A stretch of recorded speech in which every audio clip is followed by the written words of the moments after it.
Hello everyone, welcome to PSC academy.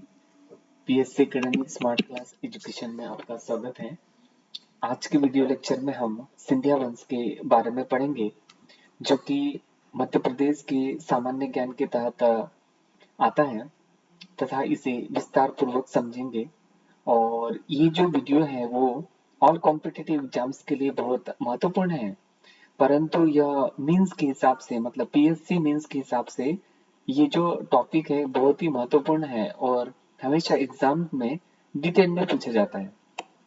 ठीक है, तो आज हम सिंधिया वंश के बारे में डिटेल में पढ़ेंगे। ओके, ठीक है।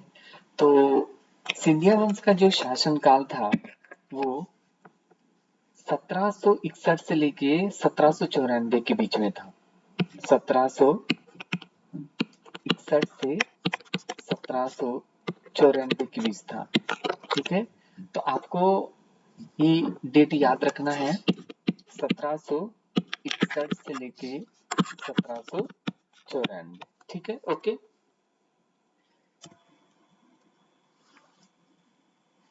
इसके अलावा सिंधिया वंश के जो संस्थापक थे, अगर आपको सिंधिया वंश के अगर संस्थापक पूछे जाते हैं तो सिंधिया वंश के जो संस्थापक थे वो नौरोजी सिंधिया थे। संस्थापक का मतलब ये होता है कि सिंधिया वंश की जो स्थापना की थी उससे है। तो सिंधिया वंश की जो स्थापना की थी, जिन्होंने सिंधिया वंश की नींव डाली थी, उनका नाम था नौरोजी सिंधिया। सबसे पहले आपको एक पॉइंट याद रखना है कि ये जो इनका शासनकाल था, वंश आए थे वो 1761 से लेके 1794 के बीच में आए थे। इतना याद हो गया आपको। इसके बाद इसके जो संस्थापक पूछे जाते हैं उनका नाम क्या है? नौरोजी सिंधिया। तो नौरोजी सिंधिया ने सिंधिया वंश की स्थापना की थी। किस वंश की स्थापना की थी? सिंधिया वंश की। ओके, 1761 से लेके 1764 के बीच में। ओके, इसके पश्चात ये ग्वालियर घराना के नाम से जाने जाते थे। मतलब इनका वंशज जो था वो किस क्षेत्र में था? ग्वालियर क्षेत्र में। याद हो गया आपको? किस क्षेत्र में था? ग्वालियर।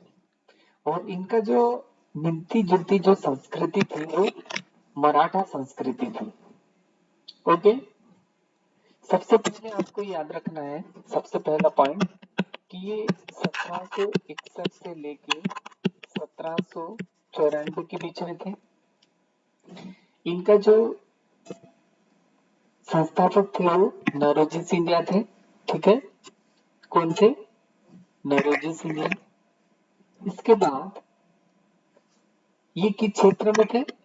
इनका शासनकाल कहाँ था? ग्वालियर क्षेत्र में था। ठीक है, 1761 से 1794 के बीच में। 1761 से लेके 1794 के बीच में। मैं इसलिए इस चीज को रिपीट कर रहा हूँ कि आपको याद हो जाए ये चीज, है ना। ये ईयर बड़ी मुश्किल से एग्जाम्स में याद नहीं होते। तो मेरा मुख्य उद्देश्य है कि सबसे पहले वो वंश कब आया था, उसकी डेट क्या थी। तो मैं जितनी बार रिपीट करूंगा उतनी बार आपको ये चीज याद हो जाएगी। ठीक है, ओके। इस प्रकार से हमने पिछली प्रीवियस स्लाइड में देखा कि इनके जो संस्थापक थे वो नौरोजी सिंधिया थे। ठीक है, ये नौरोजी सिंधिया है। ओके, ठीक है। उसके बाद ये डेट है 1761 से लेकर 1794। कहाँ था? ग्वालियर। कौन सा घराना? ग्वालियर। ठीक है, और मिलती जुलती संस्कृति कहाँ थी? मराठा। ओके, तो सिंधिया वंश की स्थापना नौरोजी सिंधिया जी ने दी थी। ओके, बट नौरोजी सिंधिया के जो पुत्र थे वो कौन थे? जयप्पा जी राव सिंधिया।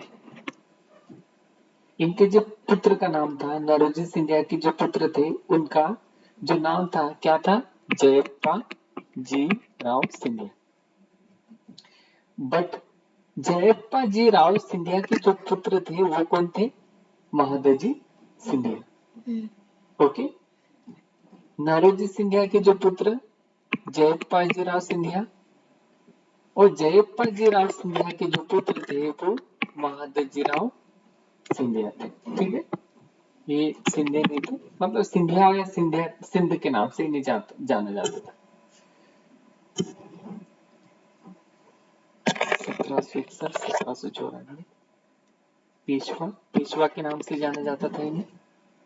ठीक है, मराठा राज्य के प्रमुख मंत्री के रूप में मालवा का प्रभारी मंत्री बनाया गया था। मालवा मतलब इंदौर वाला क्षेत्र। ठीक है,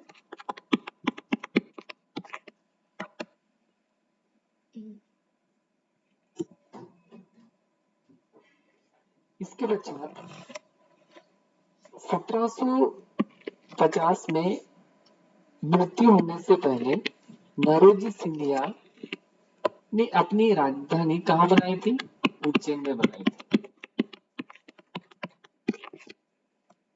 नरोजी सिंधिया जी ने अपनी जो राजधानी बनाई थी वो ग्वालियर को बाद में स्थानांतरित की थी, परंतु सबसे पहले कहाँ बनाई थी? उज्जैन। ठीक है, इतना याद हो गया। इसीलिए नारोजी सिंधिया जी को क्या बोलते हैं? सिंधिया वंश के संस्थापक बोला जाता है। ठीक है, उत्तराधिकारियों में जिनका जो नाम आता है वो महादजी सिंधिया आता है। उत्तराधिकारियों में महादजी सिंधिया का नाम आता है। सिंधिया जी का नाम आता है उत्तराधिकारियों में। ओके, नरोजी के उत्तराधिकारियों में महादजी सिंधिया शासनकाल 1761 से 1794 के बीच में संभवतः उत्तराधिकारी बने थे। इनके ब्रिटिश शासन की बात करें तो ब्रिटिश ईस्ट इंडिया कंपनी के साथ ब्रिटिश ईस्ट इंडिया कंपनी के साथ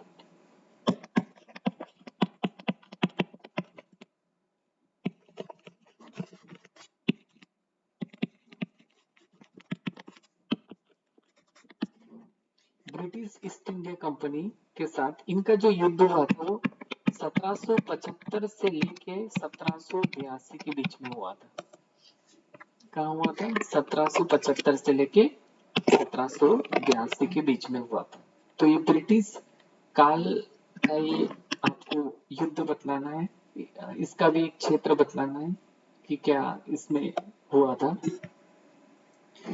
इसके बाद ये एक क्षेत्र आता है इसमें पूना क्षेत्र।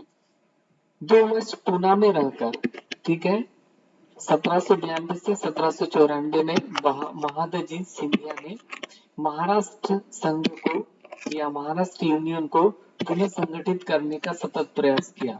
ठीक है, परंतु ये क्या ब्रिटिश शासन के अकॉर्डिंग विफल प्रयास हुआ उनका। ठीक है, 1792 से लेके 1794 के बीच। ओके, पूना में। इसके बाद इस वंश में एक अन्य तरह का वंश देखते हैं जिसमें नाम है तुकोजी होलकर। ठीक है, तो इनका जो शासनकाल था वो 1793 के बीच में था और इन्होंने लाखेर में तुकोजी होलकर की पूर्ण पराजय महादजी की अंतिम विजय मानी थी। ठीक है, और पारस्परिक विभेद से दुखी महादजी इसमें विजय दिवस संबोधित करने की अपेक्षा इन्होंने शोक दिवस मनाया। जब इनकी हार हुई तो पूर्ण पराजय हुई उनकी, तो उन्होंने अंतिम विजय थी ये, पर उन्होंने इस अंतिम विजय को क्या किया? शोक दिवस के रूप में मनाया तथा इनकी जो मृत्यु हुई वो 12 फरवरी 1794 को हुई। ठीक है,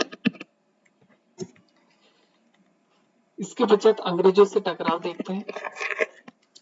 1803 के बीच में अंग्रेजों के साथ टकराव हुआ इनका तथा अंग्रेजों से टकराव हुआ चार लड़ाइयों में जनरल ग्रेडर द्वारा हराए जाने से इन्हें फ्रांसीसियों से प्रशिक्षित फ्रांसीसियों से इन्होंने प्रशिक्षण लिया। ठीक है, पर चार लड़ाई किस अंग्रेज के साथ लड़े ने? जनरल गेरार्ड के साथ इन्होंने युद्ध किया। ठीक है, चार। ठीक है, ओके। कब? 1803। ठीक है,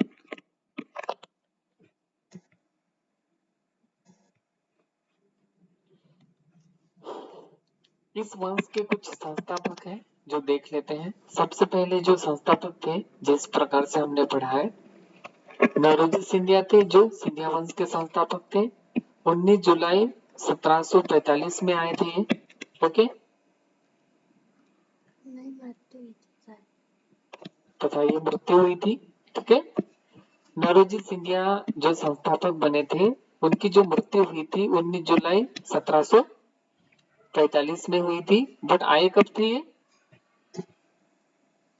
1761 से लेकर 1794 के बीच में आए थे। ठीक है, पर मृत्यु कब हुई थी? 1745 के बीच में। इनके जो पुत्र थे कौन थे? जयप्पा जीवाजीराव सिंधिया, जिस प्रकार से मैंने प्रीवियस स्लाइड में बताया। ठीक है, इनके जो पुत्र थे, क्या नाम था? जयप्पा जीराव सिंधिया। ठीक है, नौरोजी सिंधिया के जो पुत्र थे, यहाँ से ऐसा आए। कब आए थे ये? 1720 से 1755 के बीच में आए थे। उसके बाद महादजी सिंधे जयप्पा जी राव सिंधिया के जो इनके जो पुत्र थे, ये जयप्पा जी के इनके ये पुत्र थे महादजी सिंधे, तो ये थे 1730 से 1794 के बीच में आए थे। उसी प्रकार से महादजी सिंधे के जो पुत्र थे वो जयाजी राव सिंधिया थे। ओके, तो इस प्रकार से ये हायरार्किकल ट्री चलती गई। ये आए थे 1834 से 1886 के बीच में। उसके बाद आए 5वें नंबर पर माधवराव सिंधिया। ठीक है, ओके, 1876 से 1925 के बीच में। इस प्रकार से 6वें नंबर पे हैं जॉर्ज जीवाजीराव सिंधिया, माधवराव सिंधिया के पुत्र। ये आए थे 1916 से 1961 के बीच में। उसके बाद विजय राजे सिंधिया है, जो जीवाजीराव सिंधिया की पत्नी थी, विजय राजे सिंधिया। ये 1919 से 2001 के बीच में आए। उसके बाद यशोधरा राजे सिंधिया है। ठीक है, जीवाजी तथा राजा माता विजयराज सिंधिया की बेटी थी ये यशोधरा राजे सिंधिया। इनका जो शासनकाल था 19 जून 1954 के बीच था। इसके पश्चात 90 नंबर पर आए वसुंधरा राजे सिंधिया, जो जीवाजी राव तथा राजमाता सिंधिया की छोटी बेटी थी। इनका शासनकाल जो था वो 8 मार्च 1953 को हुआ। ठीक, इसके बाद माधवराव सिंधिया, जीवाजीराव तथा राजमाता सिंधिया के जो पुत्र थे माधवराव सिंधिया, इनका जो शासनकाल था 1945 से 2001 के बीच में था। ठीक है, अभी के जीवन काल में जो है वो डायनामिकली करंट में जो ज्योतिरादित्य सिंधिया है, जो कि कांग्रेस से बाजी पलट के भाजपा में बीजेपी में चले गए। तो इस प्रकार से उन्होंने अपना दल बदला। तो आज 1 जनवरी 1971 में इनका जन्म हुआ तथा आज की जो डेट है वो इस डेट में है ना 27/01/2021 तक ये अभी है। तो इस प्रकार से आपको यदि ये वीडियो पसंद आते हैं तो लाइक, सब्सक्राइब, कमेंट्स तथा शेयर जरूर कीजिए इस प्रकार से वीडियो के लिए। ओके,